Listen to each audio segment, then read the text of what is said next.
Okay, so this is a really great question and one that I've gotten a few different times. So I'm going to do this video dedicated to going over the different sanders that I have, the reasons, like the features it has, and the reasons I would choose it over another one of them for depending on the project that I'm doing.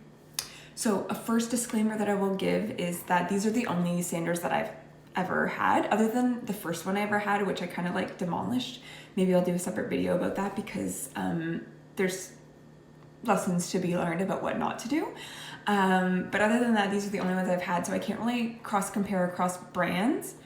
But then a second disclaimer I'll also give is that you don't even need an electric sander to accomplish these kinds of projects. If you're just doing it casually on the side as a fun thing, you don't want to invest a lot of money, that's fine. If you're just doing one piece for yourself, don't bother buying, you don't need to invest the money.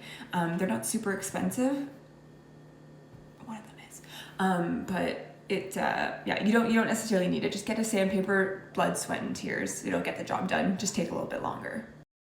So the first one I have is a DeWalt palm grip sander. So this is not an orbital sander. It just vibrates to get the finish off. So you put the sandpaper on and it just kind of like vibrates it off. It has a pretty decent surface area, so I like it for big pieces that I'm trying to get down to the raw wood. But if it's a veneer, I'll specifically choose this option because it's not moving and it doesn't eat away at the finish as much, so I'm less likely to blow through that veneer, have a little bit more control in that sense. Second up is the DeWalt variable speed orbital sander.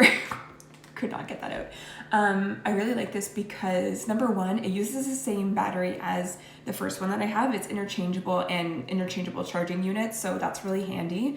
And I'll choose this if I'm wanting to kind of blow through a finish. If I just want to get it done quickly, because the head spins, it's really just getting that finish off there a lot quicker. I'll get down to raw wood.